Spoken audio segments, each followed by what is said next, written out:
Primeiramente, eu quero agradecer a generosidade da professora Vivian. Nós, professores, sabemos como somos cheios de demandas, né? Não é fácil sacrificar nossas noites, já que nossos dias são inteiramente dedicados à universidade, em orientação, em projeto, em publicação, em aula, etc.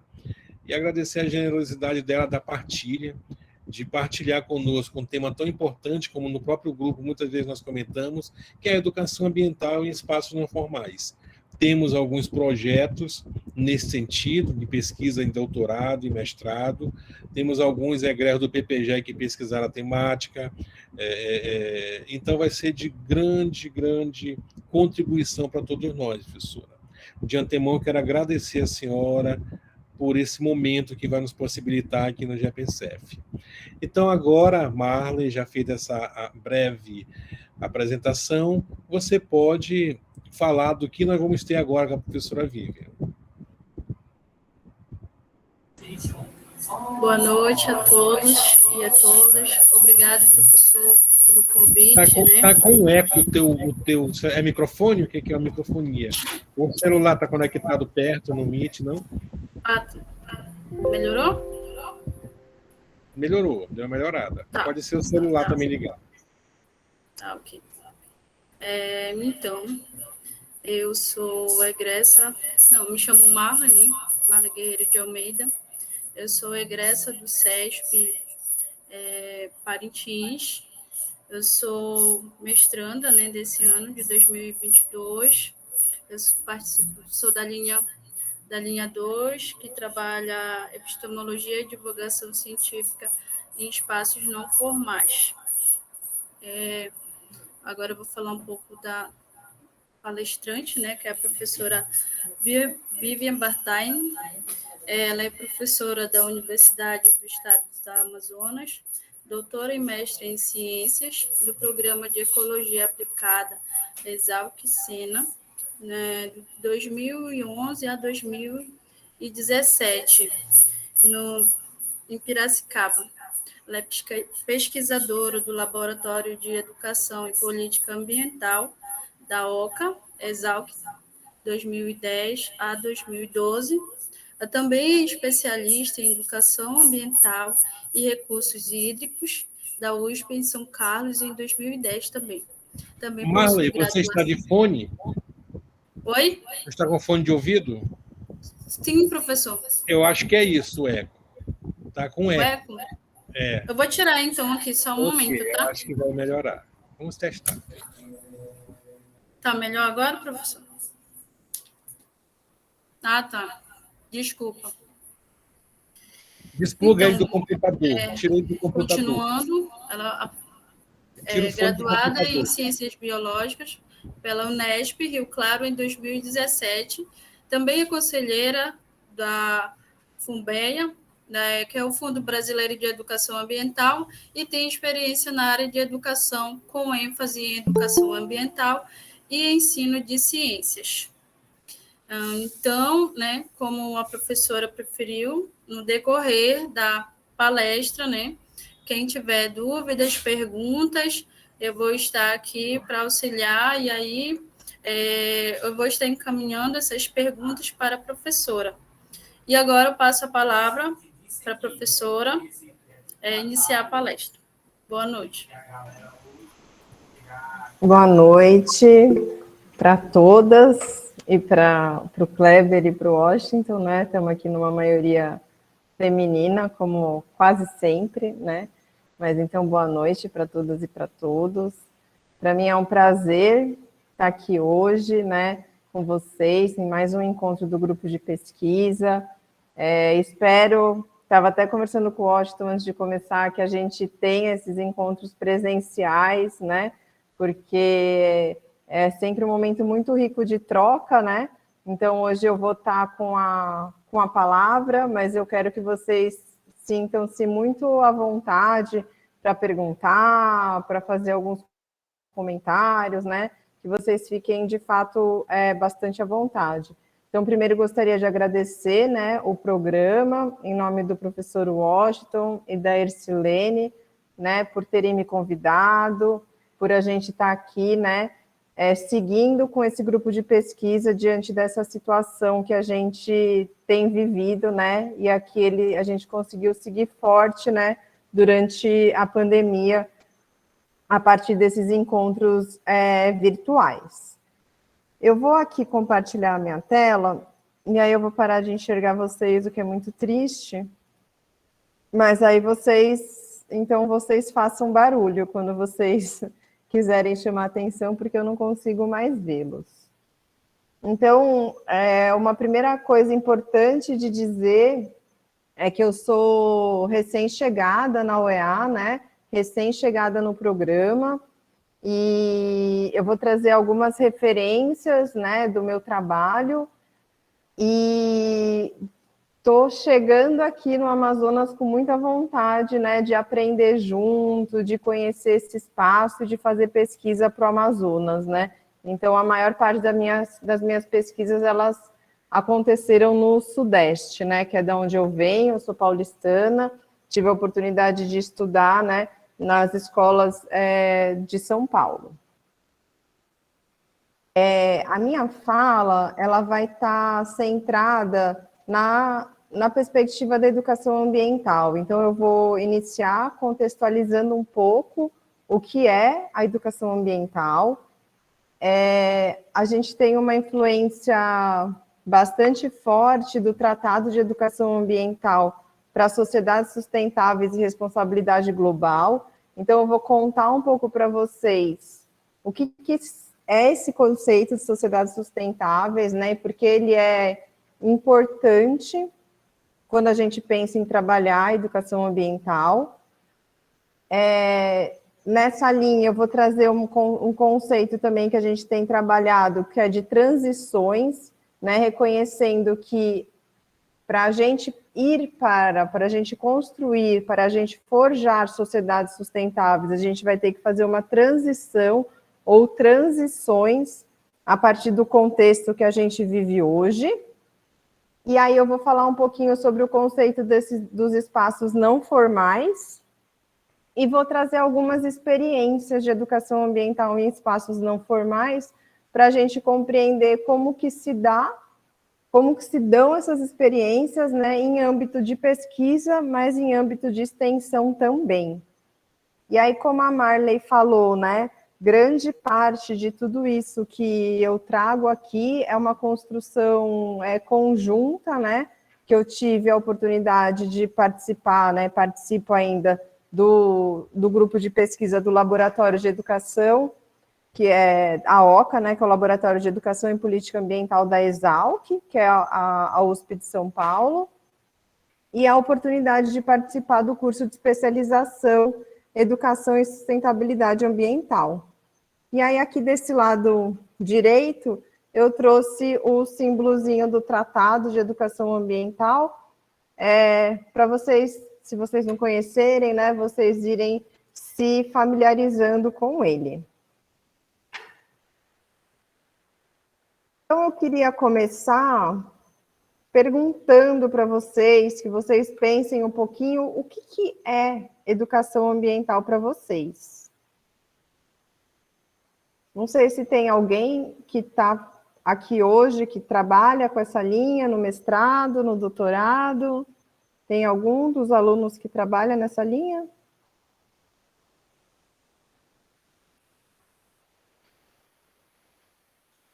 Como é o seu nome? Porque eu não estou te vendo, eu só te ouço. Ah, Ercilene, que maravilha.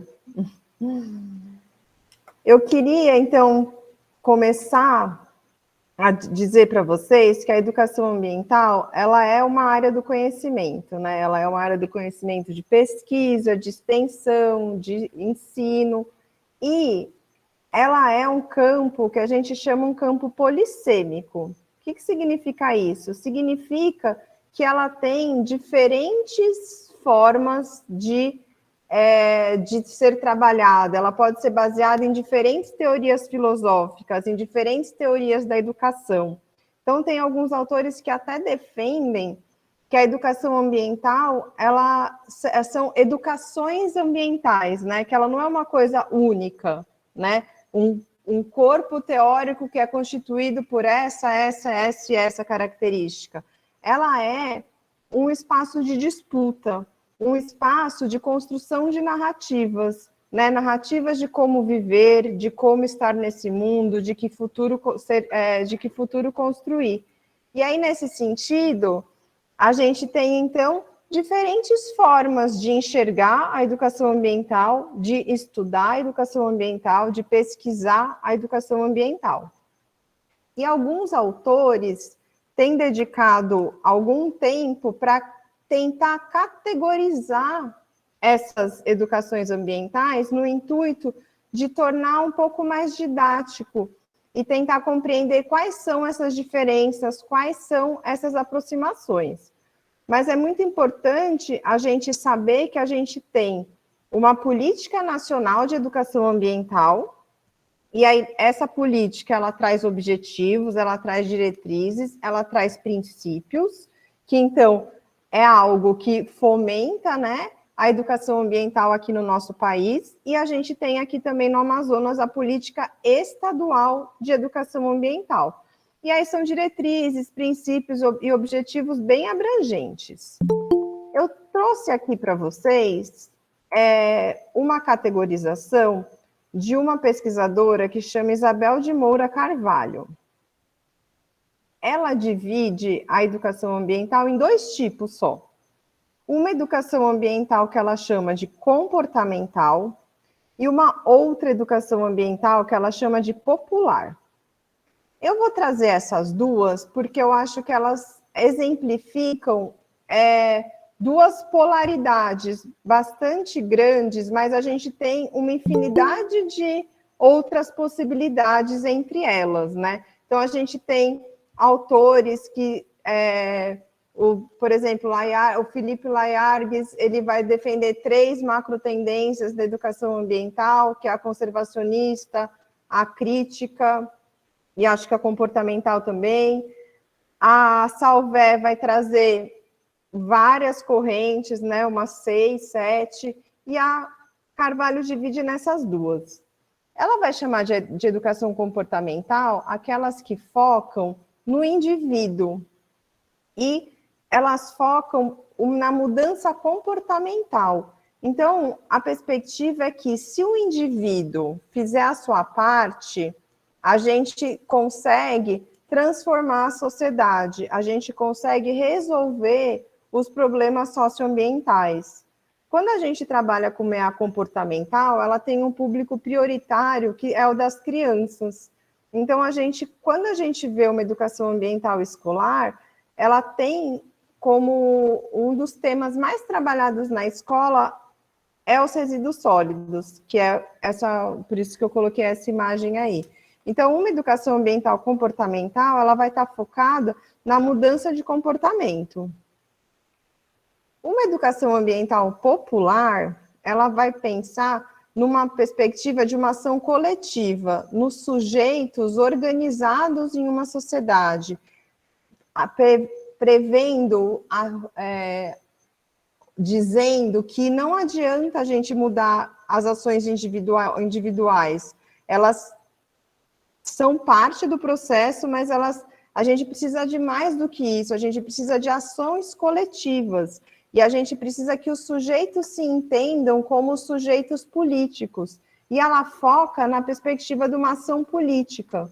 E aí os públicos prioritários são aqueles que são chamados de os silenciados. Então, são aqueles aos quais as narrativas, né, a sua história de vida, os seus conhecimentos sempre foram deixados de lado. Como, por exemplo, aqui a gente tem os povos indígenas, a gente tem, né, uma dívida histórica com os povos, com os negros também, a gente pode pensar nos pequenos agricultores. Então, a educação ambiental popular, ela vai olhar para o adulto, e ela vai pensar que essa perspectiva, né, a gente não forma a criança para um futuro, a gente não dá uma responsabilidade para a criança de fazer um novo futuro, a gente compreende a responsabilidade do adulto e busca trabalhar com as pessoas que foram historicamente silenciadas. Então, isso aqui é só uma forma de mostrar para vocês que existem diferentes correntes e que a gente pode trabalhar de diferentes formas com a perspectiva da educação ambiental. Porém, um documento que influenciou muito as políticas públicas do Brasil e a educação ambiental internacional é o Tratado de Educação Ambiental para Sociedades Sustentáveis e Responsabilidade Global. Quem conhece o tratado? Pode levantar a mãozinha, tem aquela mãozinha aí no Meet, que aí a Marley vai me contar se alguém levantou a mão. Já ouviu falar? Já leu?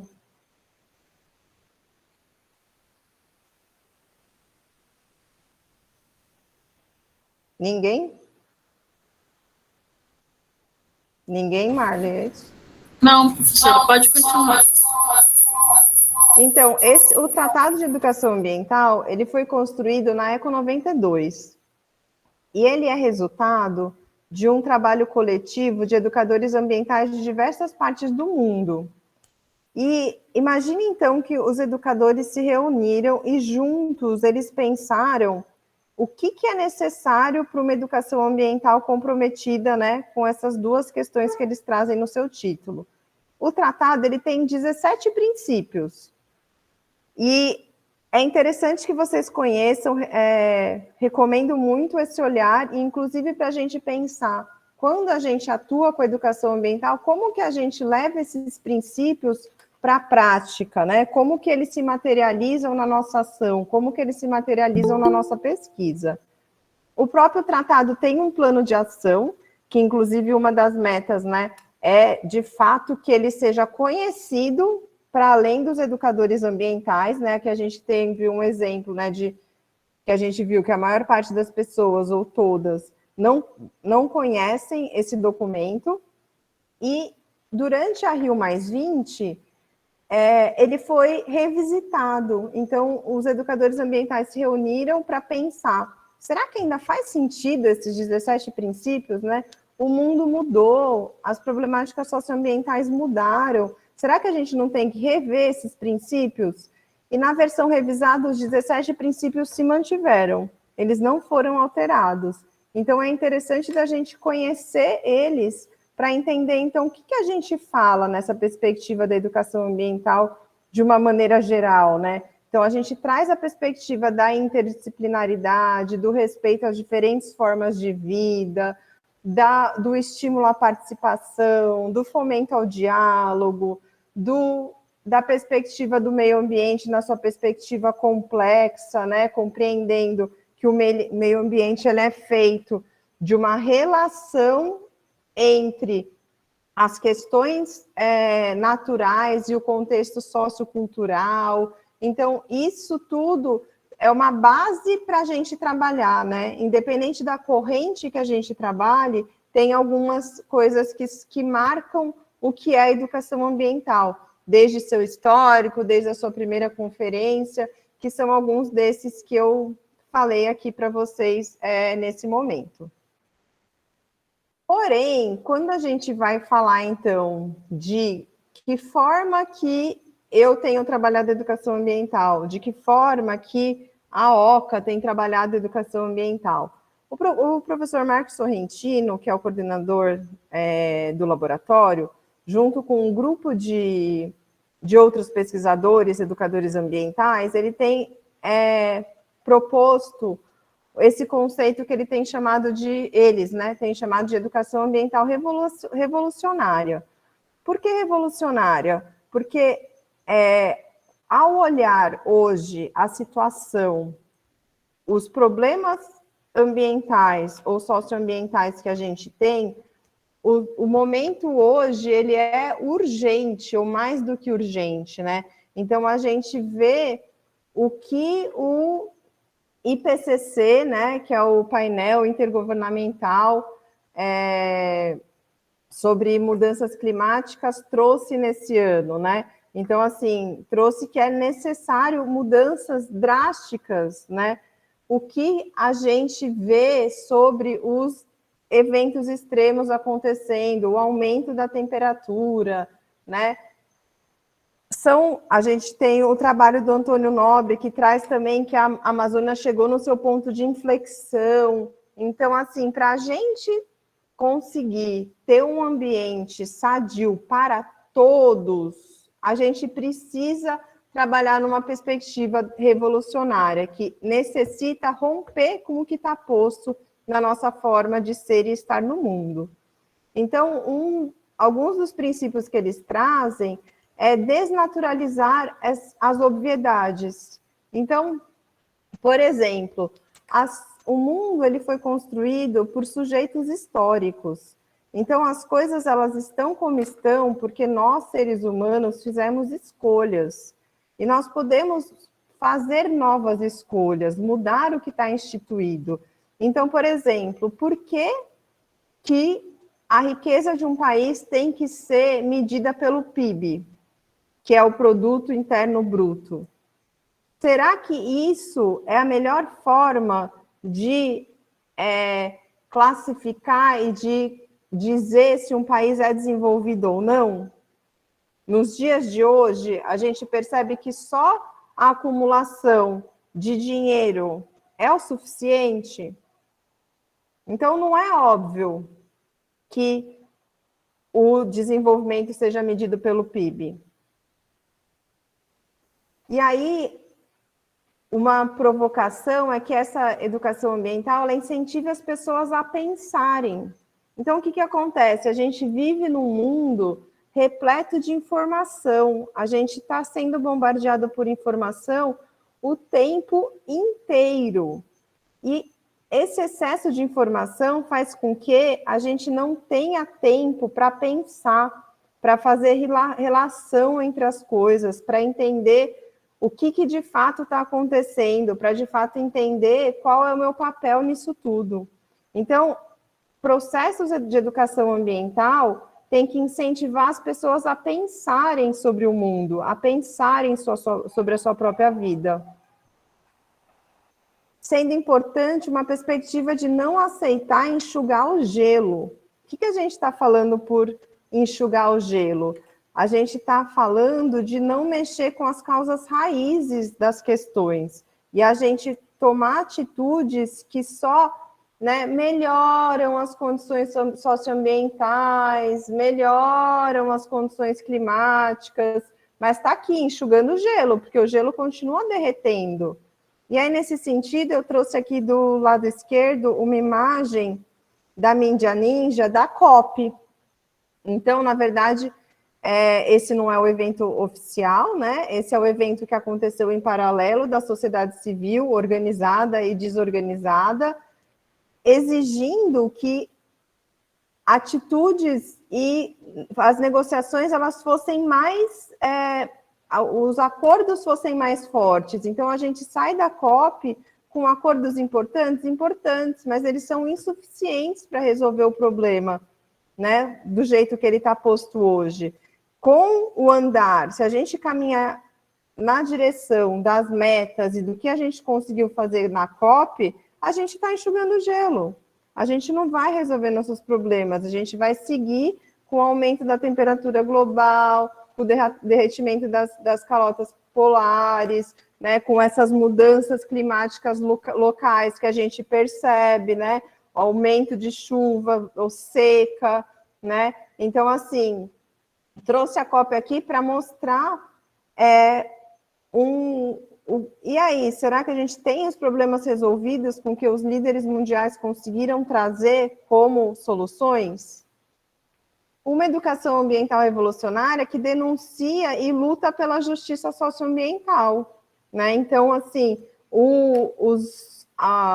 as pessoas que mais sofrem com os impactos das mudanças climáticas, por exemplo, não são as pessoas que mais causam impactos. Então, a gente precisa ter esse olhar, né? Esse olhar para quando a gente estiver trabalhando as questões ambientais e conseguir olhar essa questão a partir entendendo que essas questões elas são complexas.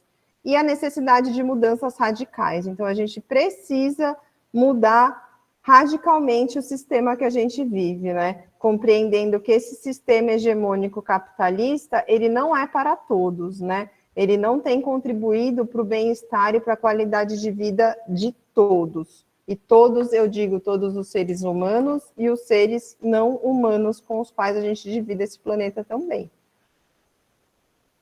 E aí, então, a gente está pensando, né, numa educação ambiental que está comprometida com mudanças profundas, que a gente fomente, que a gente deseje a construção do que alguns autores chamam de sociedades sustentáveis. Quando a gente pensa em sociedades sustentáveis, a gente não ouve muito falar sobre sociedades sustentáveis. Então, a gente tem um contraponto com um outro conceito, que é o de desenvolvimento sustentável. O conceito de desenvolvimento sustentável, ele foi bastante desenvolvido, né? Ele é bastante importante para várias políticas que a gente tem hoje, ele está em vários discursos, e as sociedades sustentáveis, ela vem se contrapor a ele numa perspectiva que esse conceito de desenvolvimento sustentável, ele vem de uma perspectiva eurocêntrica.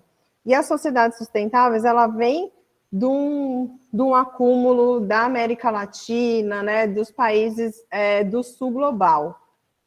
Inclusive pensando o peso que tem o termo desenvolvimento, porque quando pensamos em desenvolvimento, pensamos prioritariamente em economia num primeiro momento, não que precise ser, né? Mas isso está muito forte na sociedade. E aí, muitas vezes, o desenvolvimento de um local, ele pode estar atrelado, por exemplo, ao decrescimento, né? A gente já tem decrescimento econômico, a gente já tem estudos falando dessa perspectiva de decrescimento. Então, as sociedades sustentáveis, aqui, eu vou ler aqui uma definição, que ele diz assim: a expressão de uma democracia radicalmente inclusiva, na qual a totalidade dos humanos possa estabelecer os seus pactos de governabilidade e de governança. Então, as sociedades sustentáveis, ela perpassa pela importância de uma democracia radical, né? Então, o que quer dizer isso? Quer dizer, de fato, oferecer a todos os povos que eles tenham o direito de participar e de tomar decisão sobre o seu futuro, sobre a sua vida, né? Tendo como importância, um valor importante, a diversidade cultural. Então, rompendo com o que a gente tem hoje, que é um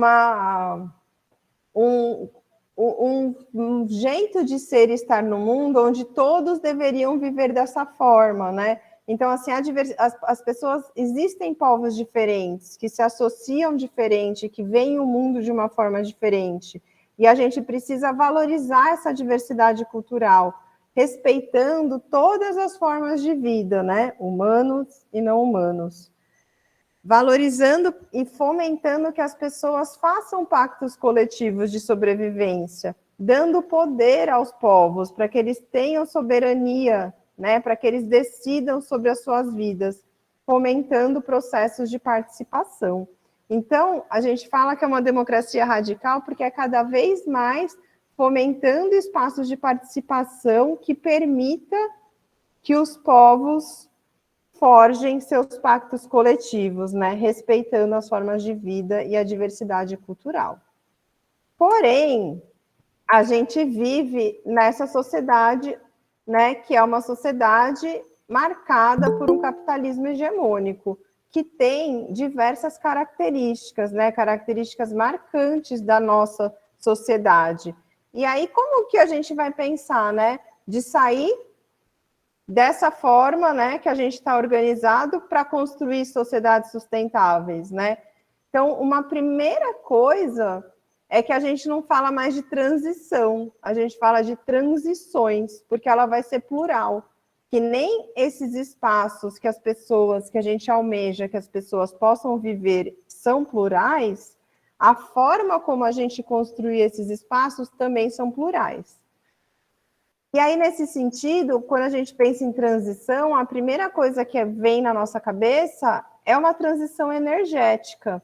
E, de fato, a transição energética ela é importante, ela é central, né? Mas ela não é todo o processo de transição. A gente está falando aqui de uma transição cultural que permita que a gente repense, faça mudança nas nossas formas de ser e estar no mundo.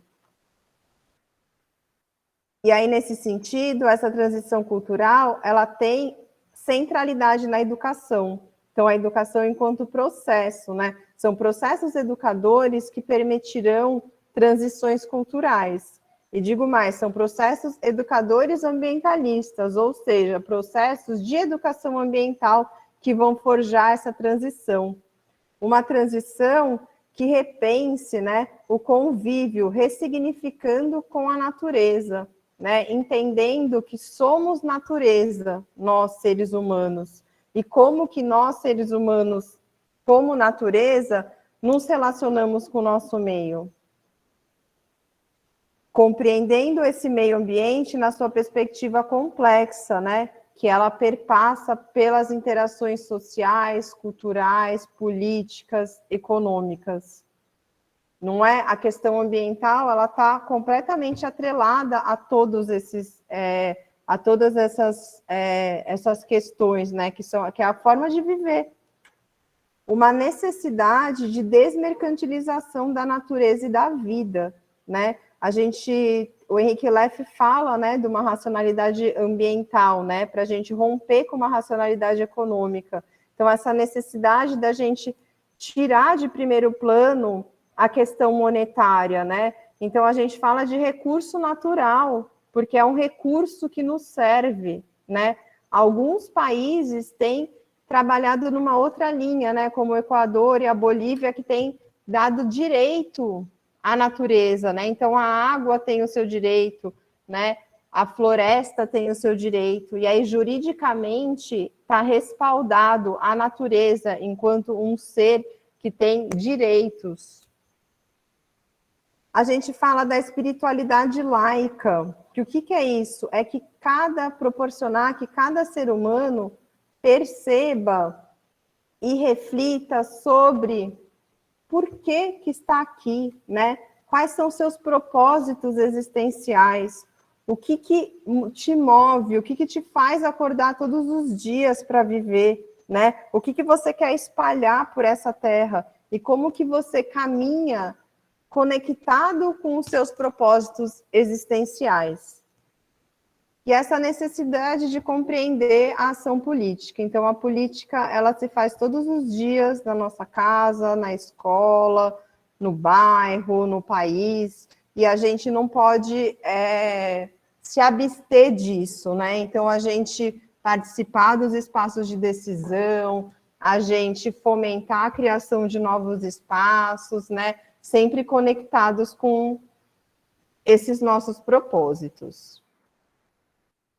E, por fim, quando a gente pensa nessa transição, a gente tem trazido forte a perspectiva do sensível. O sensível, ele veio com esse nome porque a gente não conseguiu dar outro ainda. Porque o que a gente quer, o que a gente tem percebido é que o conhecimento racional, ele não é suficiente, né? Não é suficiente a gente dizer que a temperatura do planeta está aumentando por conta da queima excessiva de combustível fóssil e a gente ter dados que demonstrem isso e aquilo. Ter a informação, né, ter o conhecimento não é o suficiente para essa mudança cultural que a gente almeja. E aí, nesse sentido, a gente precisa conseguir acessar o outro, né? Compreender o que importa para o outro, compreender que, às vezes, a gente acessa o outro não pela racionalidade. Então, trazer a perspectiva da cultura e da arte como aliadas muito fortes para os processos de educação ambiental. Então, pessoal, era mais ou menos isso que eu queria trazer para vocês, dessa primeira parte, sobre educação ambiental. Então, nessa compreensão, dentro dessa grandiosidade, diversidade que é a educação ambiental, e afunilando essa educação ambiental para a forma como alguns pesquisadores, entre eles eu, tenho trabalhado. Queria saber se até agora vocês têm alguma dúvida com relação a isso, querem fazer algum comentário.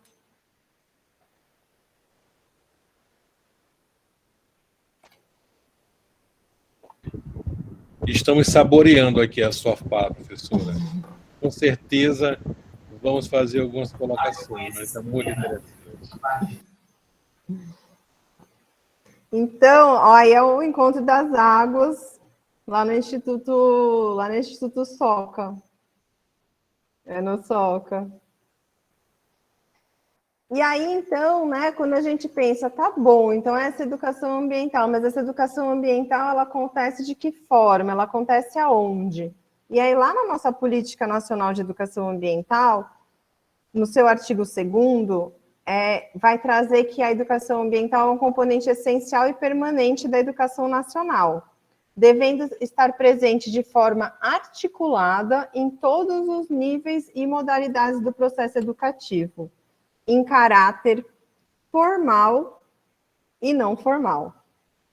E aí a gente entra nessa segunda etapa, que é a gente pensar sobre espaços não formais, educação não formal, educação formal. E aí, nesse sentido, então, eu vou dizer para vocês que a gente tem diversos autores que se debruçam sobre esses conceitos, que eles também são conceitos que eles dependem, de acordo com cada autor, eles vão trazer uma perspectiva, algumas mais similares, outras mais divergentes. E aí, então, para a gente falar sobre espaços não formais, né, que é o nome, a escolha para essa palestra, que é a escolha que a gente usa no mestrado acadêmico, eu não podia não fazer uma referência ao professor Teran, né, que eu não tive a oportunidade de conhecer, mas que ele é super importante para a OEA, para o mestrado acadêmico e para os estudos de educação ambiental e espaços não formais na Amazônia. Então, aqui a minha homenagem ao professor Teran, e dizer que eu escolhi, então, trazer aqui referências a partir do trabalho dele. E aí, ele vai conceituar primeiro educação ou ensino formal, não formal e informal. Eu não consegui grifar, tá? Tá bem clarinho aqui, mas as 3 bolinhas estão dizendo cada um deles. Eles vão, né, conceituar a educação formal por aquelas que têm um meio de estabelecimento e ambiente reconhecido de ensino, com certificação e programa de estudos. O não formal, ele é a aprendizagem por meio de estabelecimento e ambiente reconhecido de divulgação cultural ou científica, não sendo necessária a certificação oficial do Estado, ou que obrigue a um programa de estudos. Então, tanto o ensino formal quanto o ensino não formal, eles têm uma intencionalidade pedagógica. Então, eles têm um programa, eles têm um objetivo, eles têm procedimentos, né, uma metodologia clara de como fazer essa educação. E, então, ela tem uma intencionalidade educadora, né? Você vai para esses espaços, né? E esses espaços têm como objetivo a educação.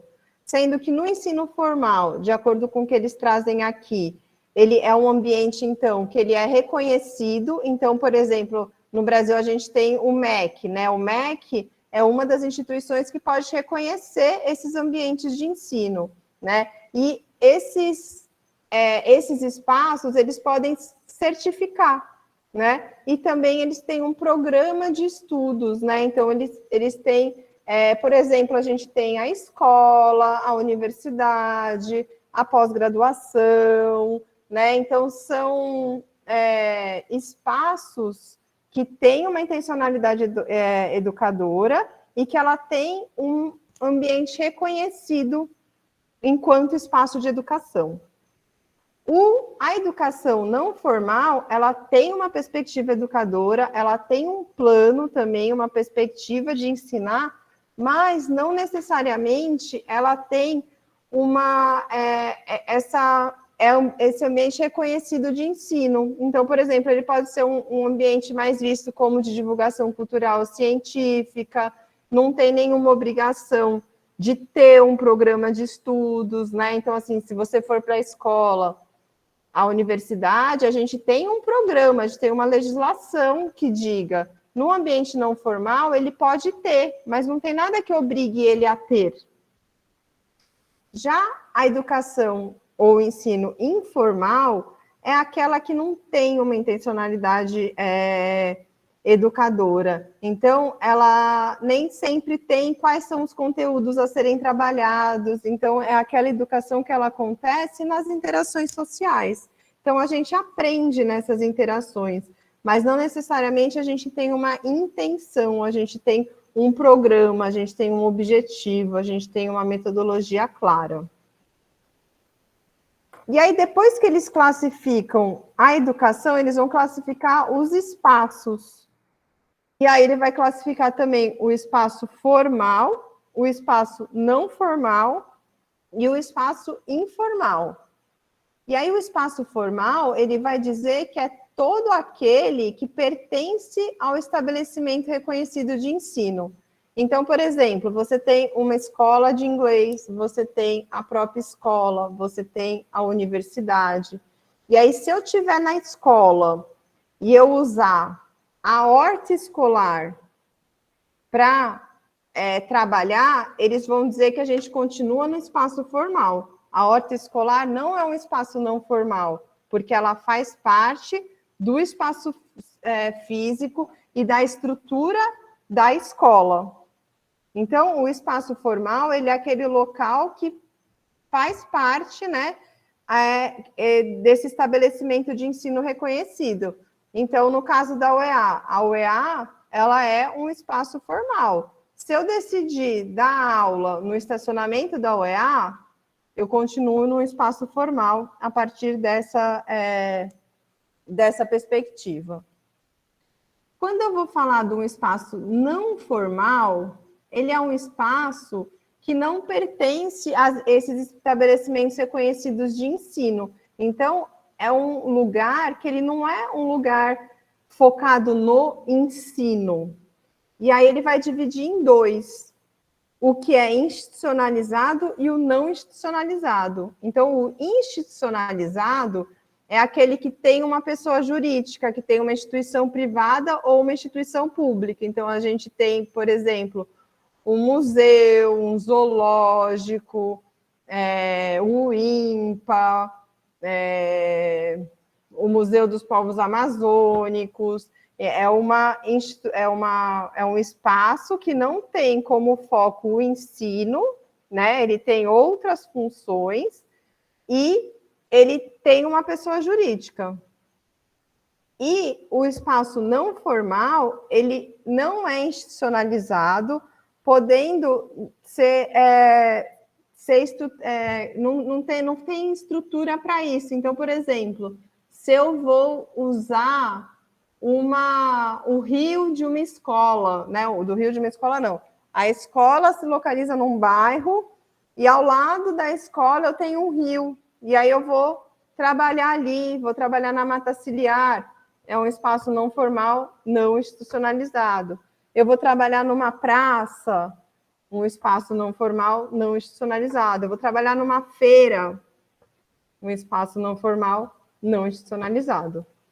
E, por fim, ele vai trazer a perspectiva do espaço informal, que eles vão dizer que não é nem necessária a discriminação, porque não acontece um processo de ensino-aprendizagem planejado.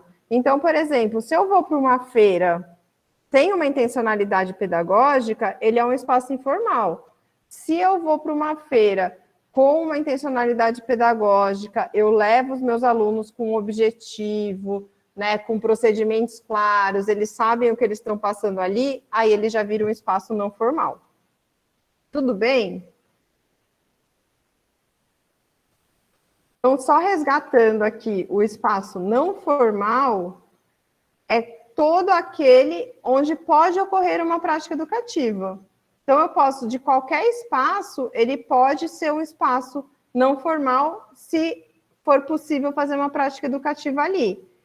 Quando os espaços eles são institucionalizados, eles podem ter uma estrutura. Então, eu tenho um centro de visitantes, eu posso ter monitores que recebem as pessoas, e eles estão qualificados para executar a prática educativa.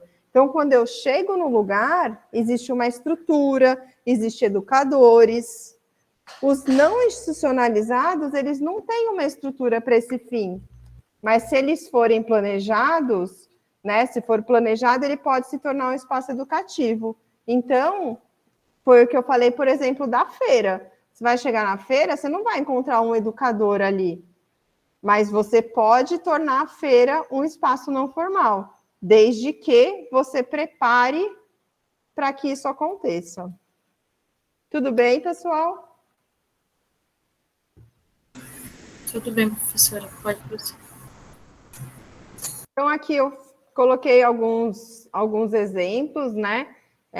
Acho que o único que eu não tinha falado antes mesmo foi as áreas protegidas, né? Que a gente pode ir para algumas unidades, né? Algumas unidades têm centro de visitante, outras não têm. Algumas unidades têm monitores, outras não têm. Algumas unidades têm trilhas interpretativas, outras não têm. Então, vai depender. E agora, então, eu vou entrar numa perspectiva de contar para vocês algumas experiências. Primeiro, quando eu comecei a pensar nessa palestra, e aí eu fui rever, assim, o meu processo de formação acadêmica, e eu falei, nossa, gente, eu trabalhei com espaços não formais no TCC, no mestrado e no doutorado. Aí eu falei, o pessoal, pelo menos eu visualizo, né, uma dificuldade, às vezes, da gente delimitar o tema e conseguir fazer um objetivo e construir um método que responda, né, àquelas necessidades e tenham coerência com a teoria que a gente escolheu, que eu falei, vou apresentar eles. Aí depois eu falei, nossa, Vivian, você vai apresentar só seus próprios trabalhos, né? Então eu trouxe essas experiências que eu vou falar um pouquinho mais rápido, trouxe 2 experiências aqui de Manaus e 3 experiências lá de São Paulo. Então, o meu TCC foi lá em 2008, ele chamava Trilha Interpretativa e Centro de Educação Ambiental como Instrumento de Educação Ambiental. Avaliação de uma proposta no Bosque Municipal de Registro. Então, o Bosque Municipal de Registro, ele é uma área verde urbana. Dentro dessa área verde urbana, ele não era um espaço, ele era um espaço não formal, mas não institucionalizado, porque ele não tinha uma trilha, ele não tinha um centro de educação, né? As pessoas não encontravam educadores ali.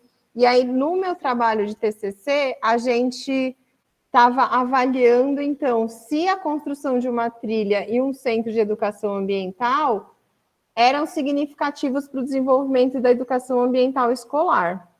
E aí a gente trabalhou com alunos do 6º ano, mas a gente trabalhou formação dos professores que iam junto com esses alunos, que passavam pela trilha e que passavam pelo centro de educação ambiental. E aí a gente trabalhou numa abordagem qualitativa, que a gente trabalhou com questionários e com essa observação participante, né? Porque então eu era a pessoa que conduzia na trilha, que conduzia no centro de educação e que fazia a formação. E aí toda a minha vivência, né, olhando, observando e registrando o que acontecia ali, ajudou para a gente pensar, então, de que forma que essa trilha e esse centro eram um instrumento de educação ambiental. No doutorado, eu trabalhei com educação socioambiental no contexto escolar e a conservação da bacia hidrográfica do Rio Corumbataí. E aí a gente queria trabalhar muitas coisas, né? A gente queria trabalhar a educomunicação socioambiental, a perspectiva a perspectiva da bacia hidrográfica. E aí, o Rio Corumbataí, ele passa por 4 cidades, né? E aí, para então a gente desenvolver essa atividade, esse mestrado, a gente trabalhou com a perspectiva da pesquisação. Na pesquisação, eu trabalhei primeiro fazendo análise de documentos, revisão bibliográfica, e eu formei uma primeira oficina. Então, assim, nesses 4 municípios, a gente selecionou 4 escolas, onde o rio passava perto da escola, e aí a gente fazia oficina na escola e avaliava essa oficina. O objetivo do trabalho era produzir uma sequência didática capaz de trabalhar a educomunicação socioambiental no contexto escolar e conservar a bacia hidrográfica. E aí, por que era uma pesquisação, então? Porque eu fiz um primeiro estudo e propus uma primeira oficina. Essa primeira oficina, ela foi apresentada para a diretoria de ensino, para professores, para coordenadores, que deram as suas opiniões sobre ela. Aí a gente aplicou na primeira cidade. Depois que a gente aplicou na primeira cidade, tinha um processo de reflexão, aplicamos na segunda cidade. Reflexão, terceira cidade, reflexão, quarta cidade, e por fim, a gente propôs, então, uma sequência didática para trabalhar na escola com educomunicação socioambiental. E aí, se a gente for pensar, qual foi, então, o espaço não formal utilizado, né? O espaço não formal utilizado foi o rio, né? Porque, então, a gente fez saída de campo, que eles entrevistaram a comunidade local, que eles fizeram análise do rio, que eles fizeram registro fotográfico da situação da mata ciliar, da presença ou não da fauna naqueles lugares. E a gente mesclou atividades nesse espaço não formal, não institucionalizado, porque não tinha... a gente criou essa atividade para ir para lá, né? Se você for lá, não necessariamente você vai poder passar por um processo educador semelhante. E algumas atividades na própria, dentro da própria escola, né? No doutorado, eu trabalhei com educação ambiental e políticas públicas em Fernando de Noronha, a participação na construção de escolas e sociedades sustentáveis. O objetivo do trabalho era mais analisar qual a importância da participação nessa construção de escolas e sociedades. Então, como que a gente fomenta a participação nos processos educadores e de que forma que essa participação contribui para a gente ter uma escola e um território mais sustentável. E aí foi feita uma análise, então, eu trabalhei com pesquisa qualitativa, inspirado na pesquisa e intervenção e na etnografia escolar, e trabalhei com algumas técnicas de coleta de dados, que então foram as análises dos documentos oficiais, então identificando tudo o que acontecia de educação ambiental no território e analisando essas atividades. Trabalhei com observação participante em todas as ações que aconteciam relacionadas à temática na ilha. Trabalhei com intervenções educadoras, que então eram as próprias oficinas e atividades de educação ambiental que foram feitas, e entrevistas semi-estruturadas. E para análise dos dados, foi feita triangulação dos dados. Se eu for pensar nessas atividades educadoras, aonde que elas aconteciam? Elas aconteciam na escola, elas aconteciam em organização não governamental, que não eram ONGs com uma missão educadora, aconteciam em centros culturais, aconteciam nos próprios espaços, né, da ilha, então em praias, em praças. Se a gente for pensar, algumas dessas praias faziam parte da área de unidades de conservação. Alguns dos momentos a gente trabalhou com guias, né, monitores dessas unidades de conservação, e aí a gente vai navegando entre espaço não formal, institucionalizado e não institucionalizado.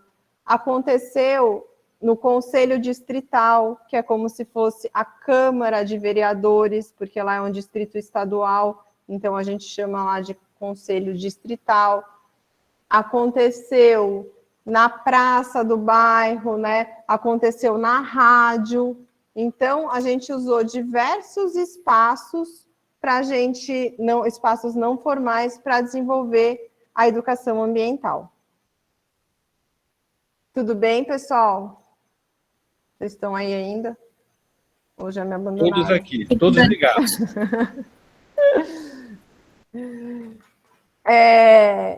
Eu tive uma experiência no Museu da Amazônia, com os estudantes, então, do estágio supervisionado 1, das Ciências Biológicas, que é a Educação Ambiental. E a gente foi no MUSA propondo uma vivência diferenciada naquele espaço, né? Reconhecendo o MUSA como um espaço não formal, institucionalizado, e que o grande potencial dessa área verde urbana para a gente trabalhar a educação ambiental. Porém, quando eu fui conversar com a museóloga do MUSA, a gente percebeu que os roteiros que a gente encontra no MUSA, eles são roteiros que eu estou chamando aqui de biologizantes.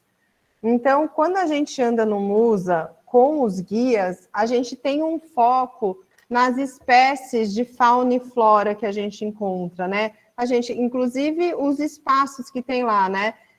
O orquidário, o serpentário, o borboletário, o aquário, o lago, né? Então, são sempre evidenciando as espécies. Eu não estou aqui dizendo que isso não é importante, não é interessante, não estou dizendo isso. O que eu estou dizendo é que carece de alguns roteiros que, de fato, foquem uma educação ambiental que fomente as pessoas pensarem sobre ser e estar no mundo, né? Que permita que as pessoas entrem lá e se sintam na floresta e pensem sobre como é se sentir ali, o que está mudando, né? O que aquele espaço está proporcionando nela. E aí, nesse sentido, eu pedi para os alunos fazerem roteiros para o MUSA. E eles, mesmo depois de passarem um semestre inteiro estudando educação ambiental, quando eles foram propor roteiros de educação ambiental, porque não necessariamente os roteiros que estão no MUSA são de educação ambiental, eles são roteiros, não sei que nome que eles dão, né, mas pode ser mesmo de conhecimento de espécies, de etc. A gente tem aqui esse gráfico que mostra o que apareceu, né? E vocês podem ver que o que mais apareceu foi roteiros que são focados em alguma espécie de fauna e flora mesmo. Tem um que foi focado numa perspectiva do folclore e um focado em plantas medicinais, né? E as plantas medicinais a gente pode associar com uma etnobiologia, né? Com quem que detém esses conhecimentos, como que esses conhecimentos são passados, né? De geração a geração. Então, assim, quando a gente pensa na educação ambiental em espaços não formais, a gente tem que pensar com muito carinho também que educação ambiental é essa, se ela está de fato acontecendo, porque muitos desses roteiros eu classifico como ensino de ciências, né? Interessante, importante, mas eles não trazem essas reflexões que a educação ambiental tem como raiz, né? Tem como propósito maior de trabalhar numa perspectiva interdisciplinar, né? De trabalhar com o meio ambiente na sua complexidade. E aí fica o convite para quem tiver mais interesse para a gente seguir pensando em roteiros de educação ambiental para o MUSA, porque o MUSA é de fato um espaço que eu tenho, que a cada dia eu me apaixono mais. Saiu hoje uma matéria na Amazônia Exame, de um programa de monitoramento de água, ar e solo, que ele é de um grupo de pesquisa Química Aplicada à Tecnologia e grupos de estudos meteorológicos e modelagem da Amazônia, que é da UEA. E aí eles montaram esse barco, esse laboratório barco, né? E aí ele faz o monitoramento, né, em diversas partes do rio. Ele tem esse foco maior mesmo no monitoramento, mas ele tem um objetivo de educação também, tanto de levar os laboratórios para lugares onde não tem, né? A Marley falou, né? Ela estudou lá na UEA de Parintins. A gente tem a UEA espalhada em vários lugares. E aí nem sempre a gente consegue chegar com uma estrutura, né? Para a gente conseguir fazer alguns trabalhos de laboratório, né? Entre outros. E aí, então, esse barco tem esse objetivo também de permitir que alguns estudantes, né, de outras unidades que não têm essa oportunidade, que tenham, né, esse acesso ao laboratório, mas que também a gente possa receber as pessoas no barco, né, e trabalhar numa perspectiva de divulgação. Ai, gente, desculpa, tá? De divulgação desse trabalho desenvolvido. Então, ele é um projeto bem inicial, que eles estão ainda formatando, né, como que vai ser esse processo de monitoramento, mas que já tem uma linha de educação anunciada. E aí, os últimos 3 exemplos que eu vou trazer, um é esse, que é o Movimento Educador Ecossocialismo e Bem Viver, que aconteceu de 2015 a 2019, lá fomentado pela OCA, que o subtítulo era Diálogos sobre Políticas Públicas de Transição, e ele tinha todos esses objetivos. Eu vou ler para vocês terem uma dimensão da perspectiva educadora que a gente está trazendo. Então, tinha o objetivo de propiciar reflexões coletivas e profundas acerca das questões socioambientais internacionais, nacionais e locais. Contribuir para o aprimoramento de processos educadores ambientalistas, estimular ações políticas comprometidas com a construção de sociedades sustentáveis, promover encontros que fortaleçam a formação e a potência de agir de pessoas e instituições na transição para sociedades sustentáveis, estimular a articulação universidade-sociedade, contribuir para a articulação entre atores comprometidos com a formulação e implementação de políticas públicas de EA e construir uma plataforma política pedagógica incremental. Então, o que acontecia? A gente fazia articulações com instituições locais, a gente foi para diferentes municípios do estado de São Paulo, e inclusive fora do estado de São Paulo. E aí, nessa articulação, a instituição local levantava um tema gerador, né? Se a gente quiser trazer a partir do conceito freiriano. Então, assim, qual é a problemática, né? O que está movimentando essa cidade, né? O que essa cidade está pensando, né? Qual é a questão local? E aí, a partir desse tema gerador que a cidade propunha, a gente conversava sobre políticas públicas de transição. E aí, então, o que a gente oferecia enquanto movimento educador eram metodologias de diálogo, né, e de sistematização. Então, a gente promovia espaços dialógicos e recolhia desses espaços elementos para essa construção de uma plataforma política incremental. E aí, aqui nesse Guia do Educador Ambiental Popular, vocês vão poder encontrar essas dicas de como fomentar encontros, né, que fortaleçam a potência de agir das pessoas e das instituições.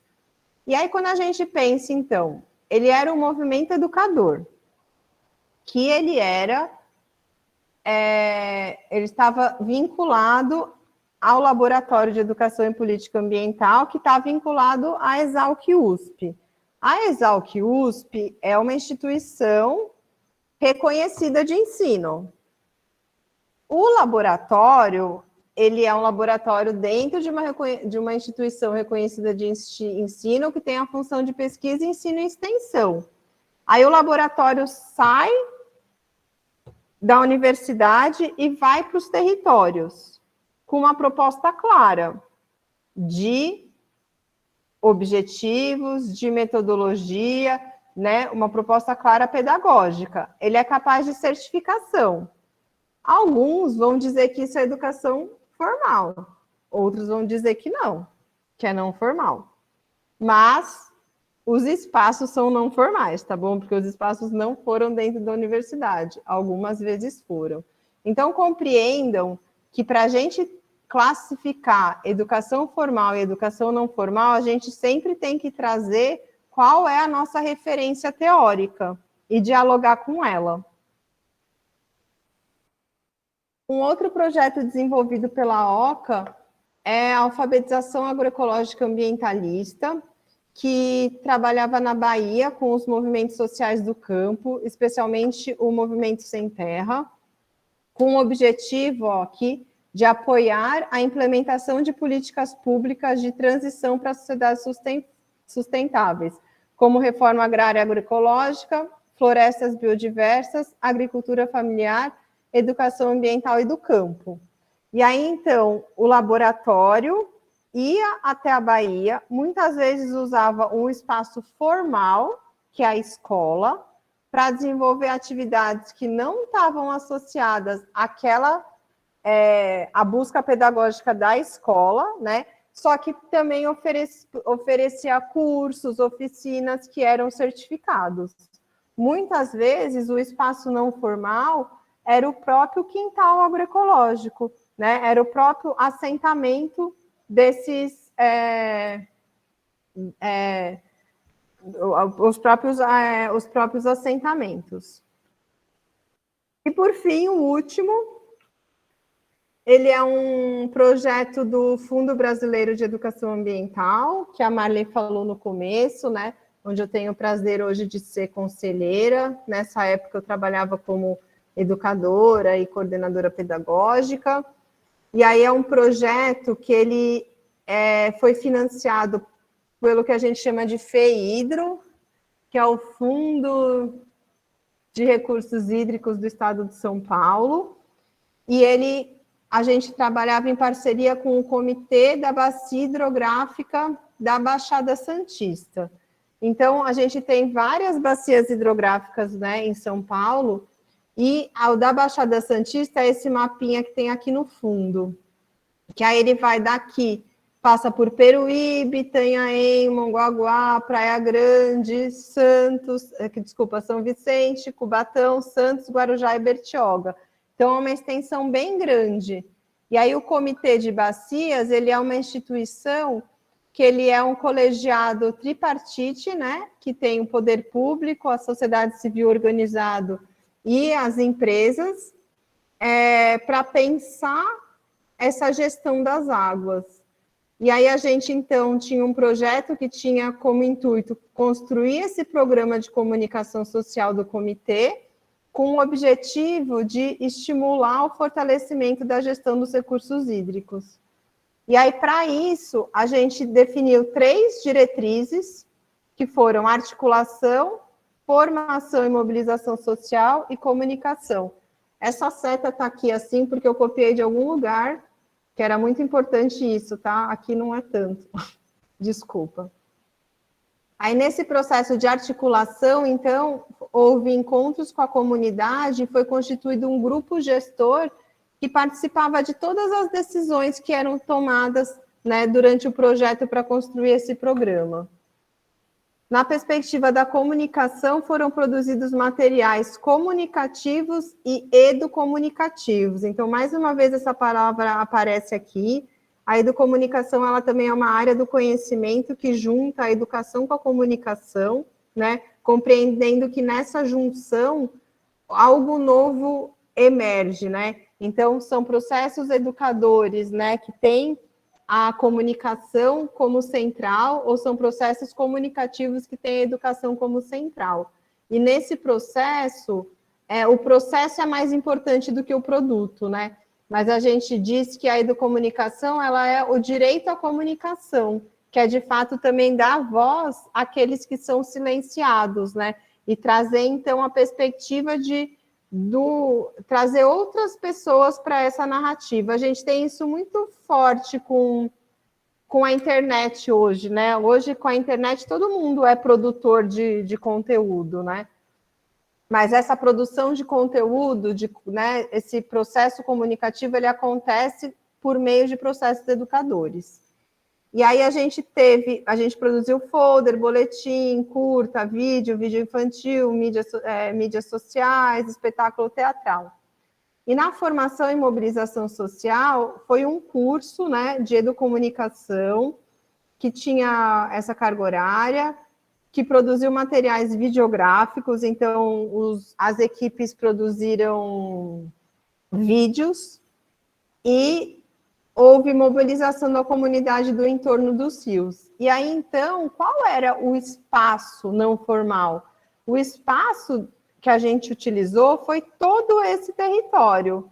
E aí, muitas vezes, tinha município que a parceria era com uma prefeitura, então as atividades aconteceram, por exemplo, num teatro de prefeitura, num centro de educação ambiental, na praia, o SESC foi parceiro, o Orquidário, no Orquidário de Santos, num viveiro de mudas. Então, foram diversos os espaços não formais que foram utilizados, então, para uma atividade de educação não formal. E aí teve como resultado, então, o programa de comunicação social, né, que foi publicado, um caderno didático que apoiou as formações e trouxe os referenciais teóricos de todo o projeto e do programa, um caderno metodológico que mostrou o registro desse processo que foi vivenciado, e um caderno de indicadores, que então tentou focado na avaliação do processo, né? Então, como que a gente avalia esse projeto de educação ambiental, né? Como que a gente pode criar indicadores qualitativos e quantitativos para ações de educação ambiental? Então, isso é uma coisa bastante importante quando a gente pensa na educação ambiental também, porque a gente olha a educação enquanto processo, mas a gente também precisa avaliar. E aí, para a gente avaliar, então, tem aí um exemplo, depois, se vocês quiserem conhecer.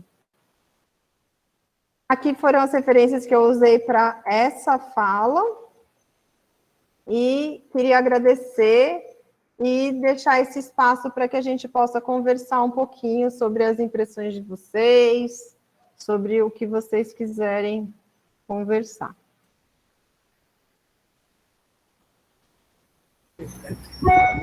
Não falta coisa para conversar.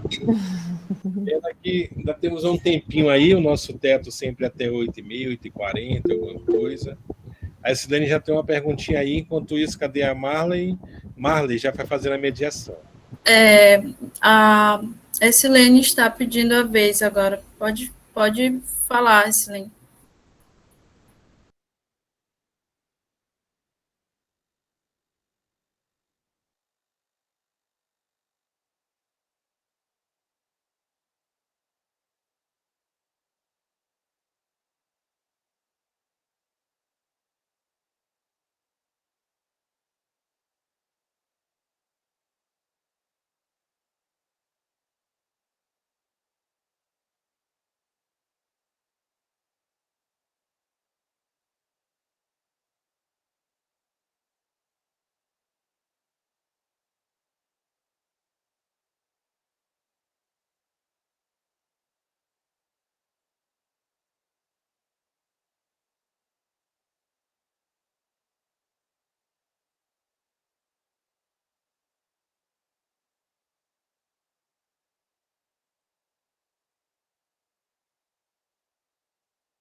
Ercilene, nesse caso, os especialistas eles apareceram na primeira reflexão e depois de cada oficina era uma reflexão mais minha mesmo, a partir dos instrumentos que eu tinha me proposto a avaliar o alcance da oficina. Então, assim, cada atividade desenvolvida tinha uma avaliação e aí a gente ia aprimorando o método.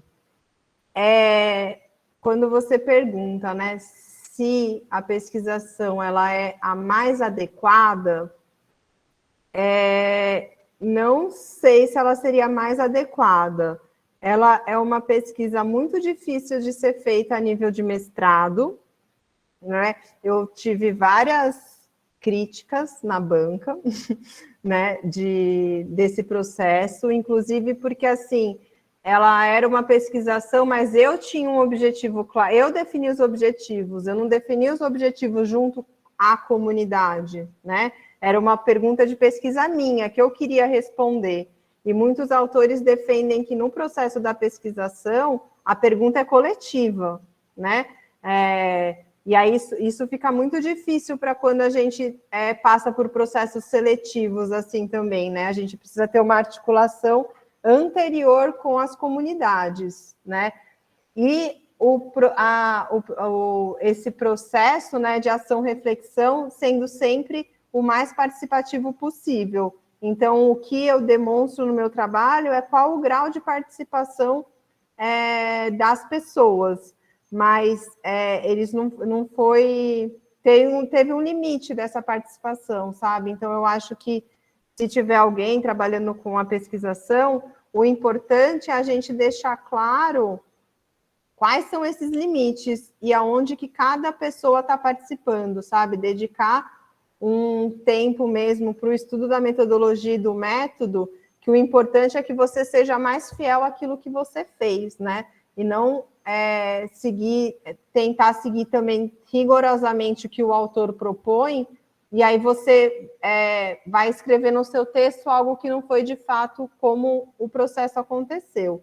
Então, se for um mestrado, eu não sugeriria trabalhar com pesquisação.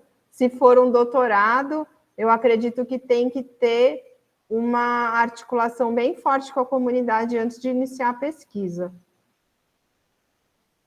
Não sei se respondi.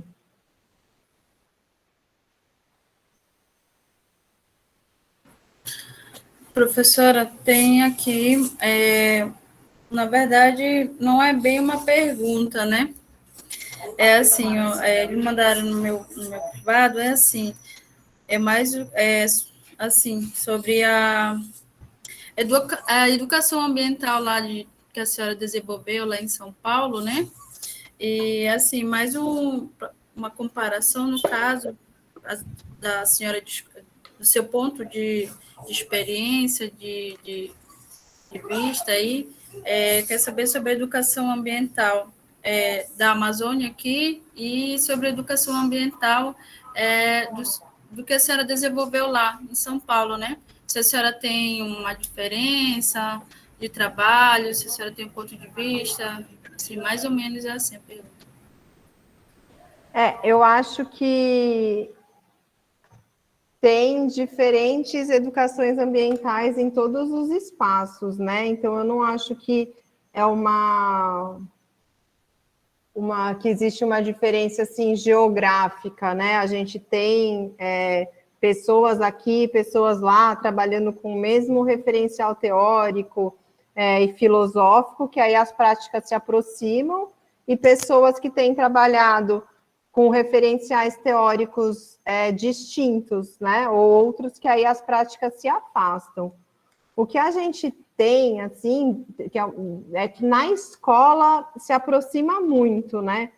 Mas o que eu acredito, e acho que era uma defesa do Teran também, em alguns dos trabalhos que eu li dele, é o potencial que a gente tem aqui de vários espaços, né? Esses espaços não formais, inclusive os não institucionalizados, que eles têm um potencial para o desenvolvimento da educação ambiental muito grande, nessa percepção de que mesmo a gente estando numa metrópole, né, que o Manaus a gente está muito próximo de áreas que permitem que a gente compreenda talvez um pouco mais da nossa conexão ser humano enquanto um ser da natureza, né? Das relações dos seres humanos com um espaço não urbano, né?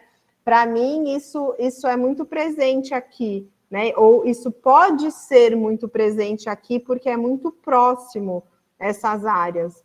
Porém, quando eu vou para a escola, né, eu dou as disciplinas de estágio, a gente ouve muitos professores falando, né, que tem criança, adolescente em Manaus que não conhece a árvore, sabe? Que não conhece o rio, né? Tirando crianças que vieram, que cresceram do interior, que eles vêm para Manaus e vivem uma vida urbana que não conseguem, de fato, se reconhecer e perceber que vivem numa metrópole cercada por floresta, que a floresta é muito distante da realidade deles, né? E aí, isso me preocupa, né? Porque eu achei que isso tivesse mais próximo das pessoas aqui. E eu percebo que não, que é uma metrópole que muitas vezes afasta mesmo as pessoas dessas relações com o ambiente menos construído, como as demais, né? Então, em São Paulo, a gente tem vários parques urbanos, né?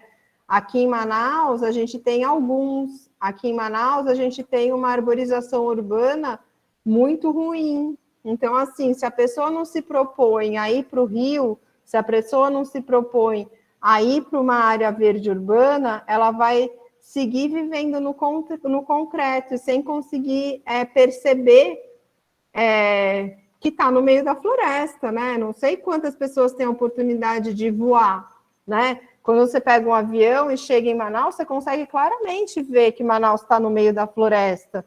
Agora, no dia a dia, talvez isso não fique tão claro. Então, eu acho que, numa perspectiva, né, que a gente pensar que a gente está aqui no mestrado do ensino de ciências, né, esse ensino de ciências que perpassa também pelo reconhecimento do espaço que está, pela valorização do contexto regional, que é a Amazônia, que a gente tem muito ainda a fazer aqui, né? E os espaços não formais têm muito a contribuir com esse ensino. E quando a gente pensa em educação ambiental, também.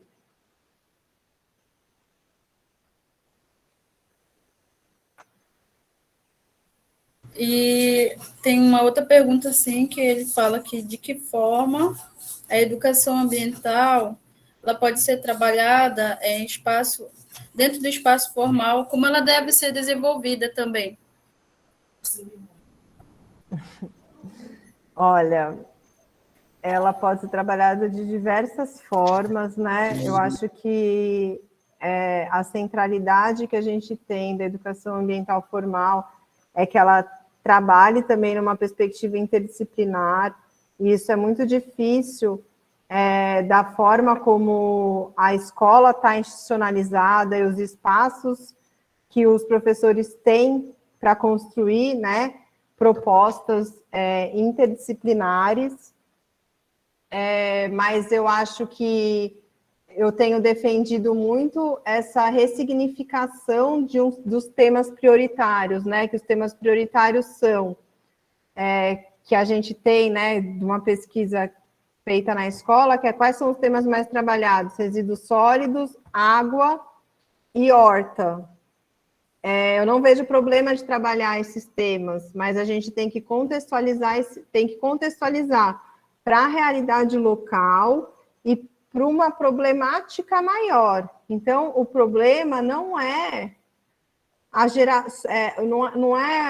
não é focar na reciclagem, né? Então, assim, é a gente conseguir compreender todo o ciclo, compreender a produção, compreender o consumo, compreender a reciclagem como um processo industrial que gasta energia, que gasta água, né? Então, a gente conseguir contextualizar esses temas para a realidade local e para uma problemática maior, né? A gente não está resolvendo um problema reciclando.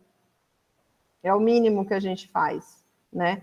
Então, assim, quais são os conhecimentos que a gente pode associar quando a gente pensa em fazer um trabalho com resíduos sólidos, né? Como que a gente consegue associar um contexto interdisciplinar, um olhar para uma problemática complexa com conteúdos específicos do currículo escolar? Porque o professor de português, o professor de matemática, o professor de ciências, ele tem uma cobrança em desenvolver os conteúdos específicos, e se isso não estiver associado e ele não conseguir fazer essa conexão, ele vai entender a educação ambiental como algo a mais que ele tem que fazer. E já não dá tempo de trabalhar todos os conteúdos que ele precisa trabalhar de acordo com a base, né? Hoje, que é a que tá vigente. Então, o que a gente percebe ainda é que a educação ambiental ela é desenvolvida no contexto escolar por professores ou gestores que são motivados, que estão conectados com essa temática, porque ainda é muito frágil essa formação inicial e essa formação continuada que permite que os professores trabalhem em educação ambiental na escola. Mas a gente tem vários exemplos maravilhosos de trabalho de educação ambiental escolar, então sugiro fazer uma busca aí, quando a gente tinha as conferências infanto-juvenis, as experiências com as comissões de meio ambiente e qualidade de vida na escola, né, as experiências que conseguem trazer para o projeto político-pedagógico da escola um viés, uma perspectiva, né, da educação ambiental, né, o governo do Amazonas estava propondo agora escola-floresta também, que perpassa pela constituição de comissões de meio ambiente e qualidade de vida. Então, assim, todos os trabalhos que fazem com que os estudantes pensem sobre a sua própria vida, reflitam sobre o seu território, são atividades de educação ambiental significativas na escola. Tinha uma outra pergunta aqui que falava da relação da temática com a formação de professores, mas a senhora acabou de responder também sobre a formação desses professores aí. Então, tá bom. Eu não entendi a pergunta, mas se você disse que eu já respondi, tá ótimo.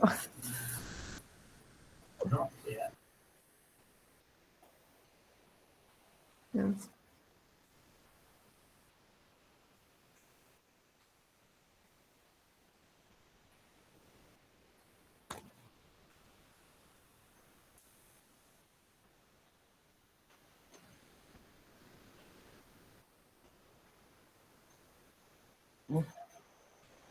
Que aí o que a gente vê, esse Lênin, é o resultado disso na prática, né? Que então quem mais desenvolve educação ambiental na escola? Professor de geografia e de biologia.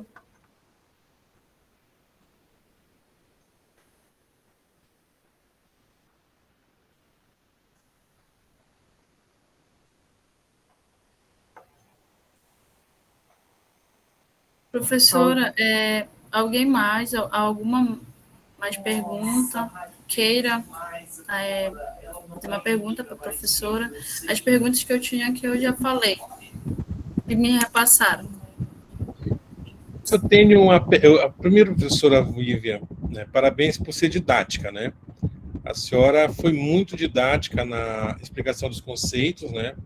Nós temos aqui, eu estou vendo alguns mestrandos de outros programas, do nosso programa irmão mais novo, do qual também faço parte, né, que é o PPGED, e a senhora foi muito didática e feliz em toda essa articulação. Aí eu fiquei vendo a sua fala, vendo as suas experiências, eu fiquei aqui um pouco curioso, já que talvez seja uma das poucas vezes que eu vejo um pesquisador de outra região me falando das suas experiências. E a minha pergunta, até de curiosidade, seria: onde a senhora teve, digamos, mais viabilidade para fazer pesquisas com espaços não formais?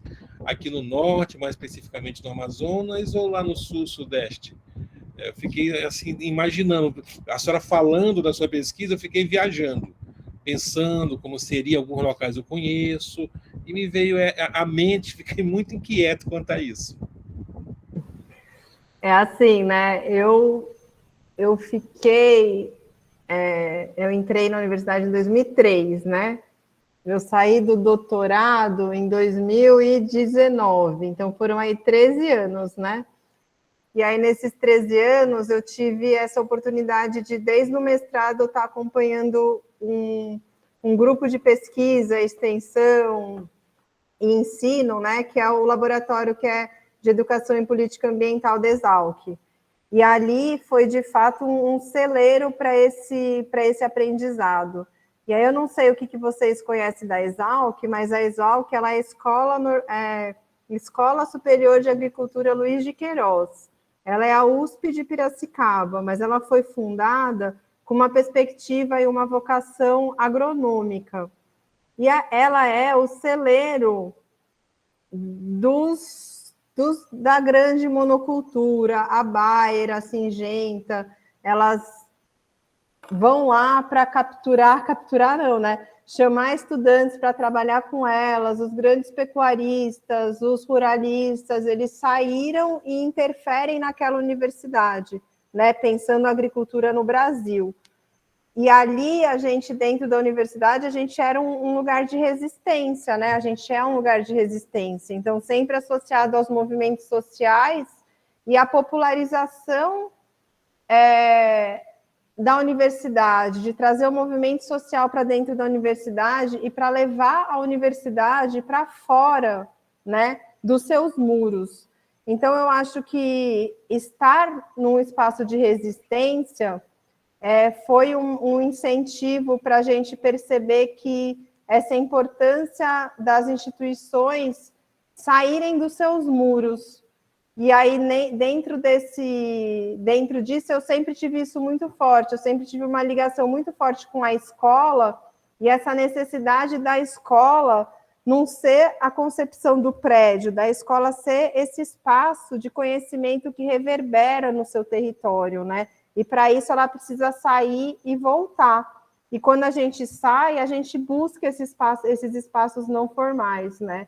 E, para além disso, essa conexão também que eu sempre tive com as unidades de conservação. Então, eu sempre trabalhei com unidade de conservação também, que é um grande espaço não formal, né?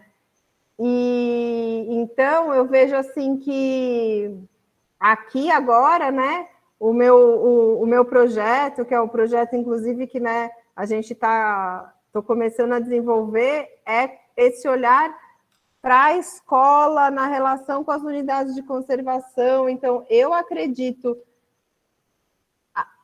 que vai ter um grande potencial de trabalhar com o espaço não formal aqui, assim, sabe? Eu acho que o espaço não formal, ele vem muito mais de uma perspectiva dessa intencionalidade educadora do que o próprio espaço, né? Porque a gente tem esses espaços não formais, não institucionalizados, que são aqueles espaços que a gente vai buscar. Óbvio que é muito legal você chegar numa unidade de conservação e ter uma trilha, e ter um centro de visitantes maravilhoso, e você ter ali uma pessoa que é especialista e que vivencia aquele lugar e que te mostra e que te conta.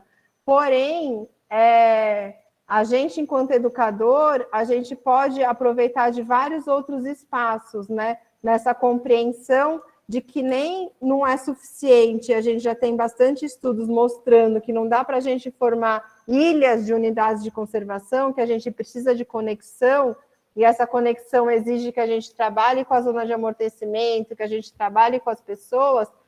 Tem essa perspectiva da escola e da universidade também romper com isso, né? Então, eu trabalho na educação pública de qualidade para todos, seja no ensino superior, seja no ensino básico. E, para isso, a gente precisa sair do que a gente chama do espaço formal e trazer essa conexão com o lugar onde a gente está inserido.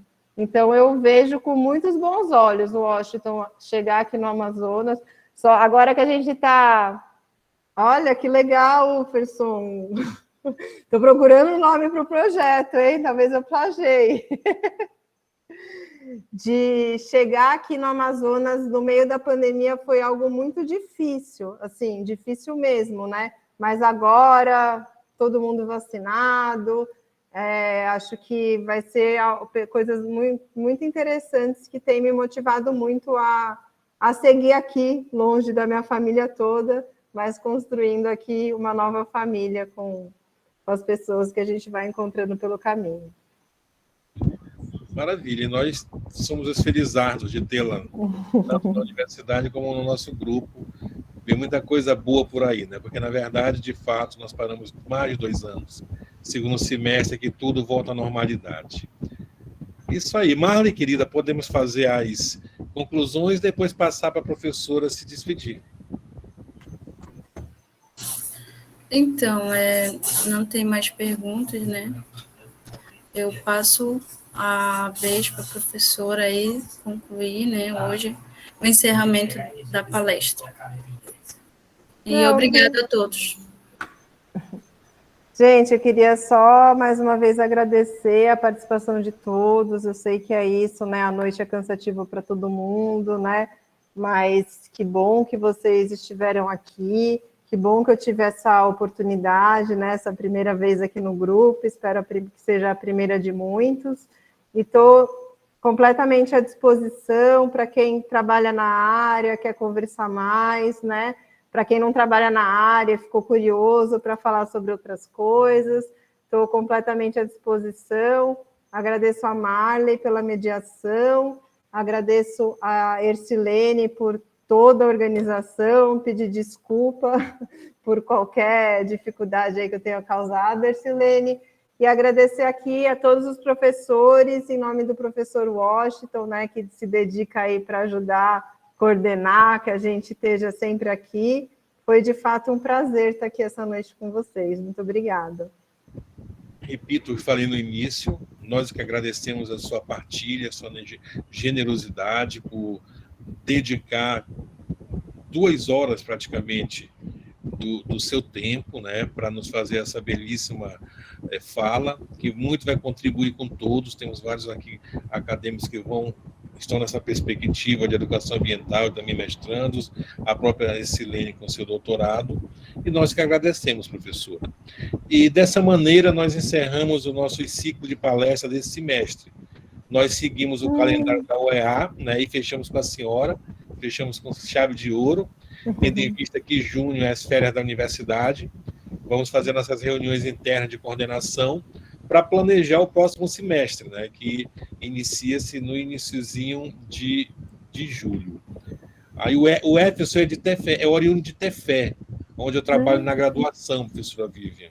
E é interessante quando ele fala. Que legal. E ele trabalhava na Flona. A senhora tem que ir lá em Tefé, conhecer uma Mirauá. Vai ser só muito... me convidar. Com certeza. Agora, são novos tempos. São novos tempos. Graças a Deus vamos voltar ao normal. É mestrando de educação do nosso irmão mais novo, o PPGED, que é também outra maravilha. Então, como eu falei, assim nós fechamos o nosso ciclo de palestras desse semestre. Vamos retornar provavelmente em julho e vamos avisando no nosso grupo de WhatsApp como será a dinâmica. Com certeza vamos manter as palestras via Meet, talvez bimestralmente, mas pelo menos mensalmente vamos nos reunir entre os mestrandos, doutorandos, professores, graduandos e outros simpatizantes dos espaços não formais de educação para fazer discussões também de leitura de textos, de obras. Nós temos muitas obras que foram lançadas, dos próprios membros do grupo, que eu acho que nós podemos socializar no encontro presencial. E deixamos o ciclo de palestra para outros colegas de outras universidades, de outros estados, já que é via Meet. Tá bom, gente? Eu quero agradecer também a Silene, a Ana Márcia, a Marley, a Maria, a Cassiane, que são minhas orientandas do PPGEC, o Kleber, que é meu orientando do PPGED, os demais colegas do PPGED, a Ana Carolina, que também que é minha orientanda, ver quem está mais por aqui. Muita gente boa. E, mais uma vez, a nossa querida professora Vivian. Estamos juntos. E eu prometo à senhora que, brevemente, nós vamos tomar um café lá na INS. Qualquer coisa, vamos tomar lá na reitoria, onde eu sempre estou. Um abraço, gente. Boa noite e até julho.